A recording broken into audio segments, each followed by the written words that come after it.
Hi guys, this is Karthik. In this video, I'll be discussing the problem E from 656 Div 3 round from Codeforces, and the problem is directing edges. So it's a nice problem. I would recommend you read it on your own. So you're given a graph having n nodes, and there are m edges.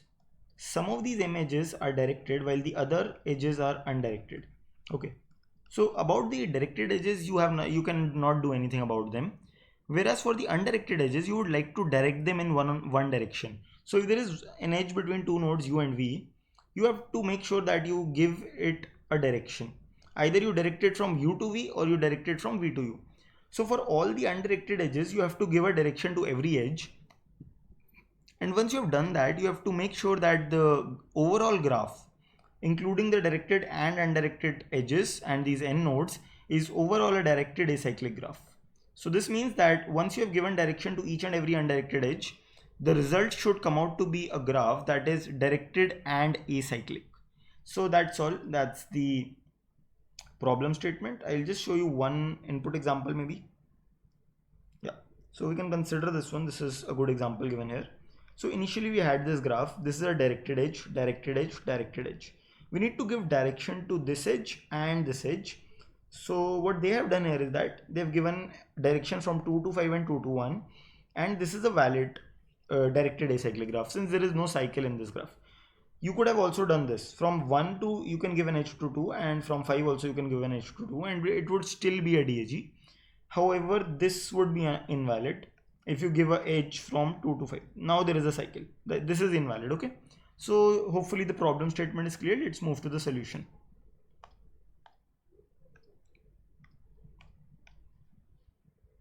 So my suggestion is always at least think of the brute force once. So the brute force is very easy. 2 to the power the number of edges that you have, because each number of undirected edges that you have, because each edge can be directed in two ways. So 2 into 2 into 2 and so on.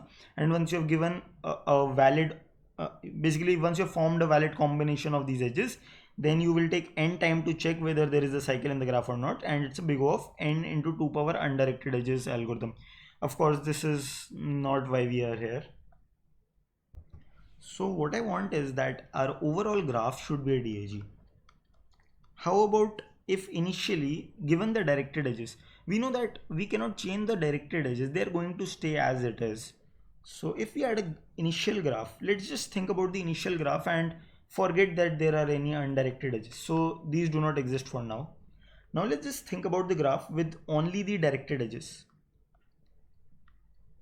So if in the initial graph only, which did not have these extra undirected edges, if there is already a cycle in the initial graph with the directed edges, then we know that we cannot change these edges for sure. And no matter how many edges you add, this particular cycle will always be there. Oh, this is not a cycle, but yeah, the idea is that if there was a cycle in the initial DAG, it will always be there no matter how many edges you add and how do you direct them. But if there is a cycle in the initial DAG, then it's going to stay. No, you cannot remove it.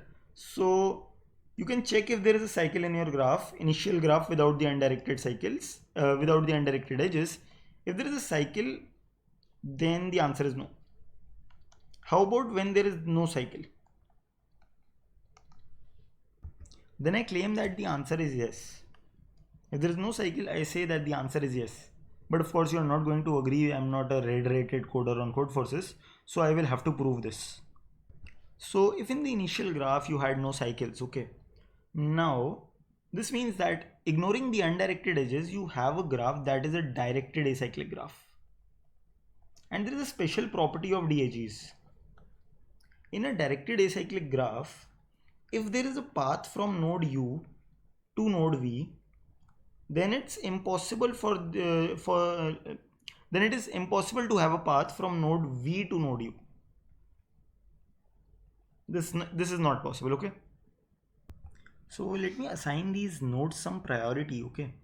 So if there is a path from some node U to node V, then I know that it is impossible to have a path from V to U. Otherwise, there is a cycle. You can go from U to V, you can come back from V to U, and all the edges are directed here, so of course this means that there is a cycle in the graph. But since the initial graph is a directed acyclic graph, so this will always be obeyed, that if there is a path from some node u to v, then there is no path from v back to u. So let me assign priority to these nodes, and I will assign priorities so that the priority of node u is greater than v if there is a path from node u to node v. Also, what about nodes that that are totally disjoint? So let me just give a few graphical examples. So let's say your input graph looks something like this maybe, and one more node here. So how do you assign priorities in this type of graph? So one thing is for sure, this guy is going to have a higher priority than this one and this one. Let me say this guy has a priority 10, and this will have a lower priority than this guy, so maybe something like 8. This will have a priority less than it, that's definite, so maybe something like 5. This guy will also have okay, this one will have a priority less than 10, but it will have a priority greater than 5 because there is a path from this guy to this guy. So I can have it maybe 7, 8, 9, anything like that. Okay, let me say 9. So here what I'm doing is I'm arbitrarily assigning priorities. The only thing that I'm keeping in mind is that if there is a path from node u to node v, then the priority of u is greater than v. So what do I assign this node? What priority should I assign this node? Should I assign 1000, 10, 0, minus infinity, infinity? So the point here is that let us just arbitrarily assign it any priority that is different from some previously assigned priority. You can assign it anything, okay? Here also you can assign any priority. You just have to make sure that the priority of this guy is greater than this node's, and the priority of this node is greater than this one also. So once you have found out a way in which you can assign these priorities to your nodes, I will discuss how we actually find these priorities.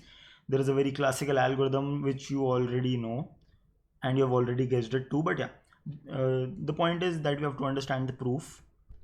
So the priority of some node u is greater than v. This means that there might be an edge from u to v, but it guarantees that there is no edge from v to u. So the idea is that if the priority of some node u is greater than the priority of node v, then it is guaranteed that there will be no edge from v to u. However, there might be an edge from u to v. For example, here 10 is greater than 8, so there is an edge. That's cool. Basically a path. So 10 is greater than 5 and there is a path. But overall idea is that you will not find any node in which the priority is less than some other node. Like for this node, if there okay, the idea is that if this node has a priority 5, then it will not have an edge to some node whose priority is greater than 5. That is the idea here. This guy might be infinity, or this guy might be 1000, let's say, and 1000 is greater than 10. So it's not necessary that there is a path from this guy to this guy, but it is guaranteed that there will be no path from 10 to 1000. So now what I need to do is I need to find a constructive algorithm through which I can always make sure that after directing my edges, I am not making a path from a node that has a higher priority. Oh, I'm not making a path from a node that has a lower priority to a node that has a higher priority. So once you have assigned these nodes, now all you need to do is you need to find one way in which you could direct the undirected edges so that the priorities of these nodes are always obeyed. And how will you do that? So let's say that there is an undirected edge from some node u to v. Okay. What you will do is you will check what is the priority of node u. You will check what is the priority of node v. So if the priority of u is greater than v, this means that the edge should be given a direction from u to v. And why is that so? Because if you give the direction from v to u, then there is a possibility that there was a path from node u to v. Okay, so beforehand it was possible that there was a path from node u to v, because the priority of u was greater than v. And if you direct the edge from v to u, this would mean that you're creating a cycle. Since the priority of u was before directing this edge, the priority of u was greater than the priority of v. So if you direct the edge from v to u, you are creating a cycle if there is a path from u to v. However, since the priority of node u is greater than node v, then it is guaranteed that there is no path from v to u. Right, this was the idea of priorities. If priority of u is greater than the priority of v, as we discussed, then it is definite that there is no path from node v to node u. Therefore, you can create a path from u to v without any problems. And you can continue doing this without any troubles, because whenever you direct one of the edge between two nodes u and v, you will be looking at the priorities, and the priorities will be telling you, the priorities will be giving you a guarantee that from node, let's say, let's consider both the cases. Priority of u is greater than priority of v. So if you are directing an edge between node u and node v, and you are directing it from u to v,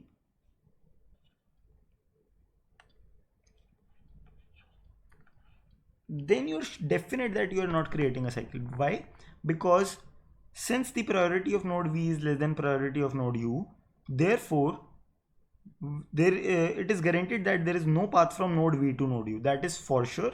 And since you're creating a path from u to v, so you're not creating any trouble, because it could have already been present there, and even if it wasn't, the priority of u is greater than v anyway, so it is supposed to be there. There's no problem with that. You're not violating any condition, as it is guaranteed that no path from v back to u is there. Same way in the other case, when pu is less than, the priority of u is less than the priority of v, then you can simply direct them the other way. You can direct the edge from v to u, because it is guaranteed that there is no path from u to v, so it's okay to have a path from v to u, and that's enough. That's the entire idea of this. And you can keep directing the edges following these two rules, and each of the undirected edge can be made directed by following these rules, and at the end you have directed all the edges using these priority values, and you will have your answer. But again, your question, you might still have the question, how do you find out these priorities? These priorities are nothing but the topological sort of a graph. So you can find the topological sort of a graph, and this sorting of this particular sorting of the nodes is nothing but the sorting based on the priorities of the nodes which I just described. And you can sort these nodes using the topological sort, and you will get the nodes sorted according to their priorities, the priorities which we just discussed. And this is exactly what I've implemented. I'll be showing you, sorted according to priorities. So let's move to the code. Hopefully guys, this was clear to you. I'll be showing you the code now. Here I had made a few silly mistakes, not so proud of them, but yeah, cool. Also sorry about the code being a little messy. Yeah, so this vector sorted will store my priorities, nodes sorted according to their priorities, or the topological sort of my tree. This is the function that will sort the graph, give me the topological sort, and I had to check whether there is a cycle or not. So I checked it in this function only by having a set of ancestors. So if I am at some node src and I'm going to some node child from src, so that there's an edge from src to child, and let's say that child is also the ancestor of src, this means that there is a cycle, because there is a path from child to src, and now there is an edge from src to child, and therefore this will help me detect the edges. Hopefully you are clear with that idea. And if there is a cycle, then of course my answer is it's not possible, so I'll say okay, possible becomes 0. Otherwise I'll keep assigning priorities to all the nodes, and once I'm done assigning the priorities, at the end I will here Here I will try to direct the undirected edges. So first of all, I just printed the directed edges as it is, since we were not allowed to touch their direction. Finally, I took the undirected edges. I checked use priority. This index basically tells me the priority. I checked V's priority, and then I checked which one has a higher priority. If U greater than V, then direct it like this, otherwise direct it like this, and this worked. Okay, this particular index map here, I've taken the topological sort of the graph, and then just a second. Yeah, so here I've just simply inserted the what was the priority being assigned to the ith node. I've put that in the map so that it's easy for me to look up. Whenever I want to find what is the priority of U, I can use index of that node. So hopefully guys, this was helpful to you. Thank you for watching. Make sure that you like, share and subscribe to the channel.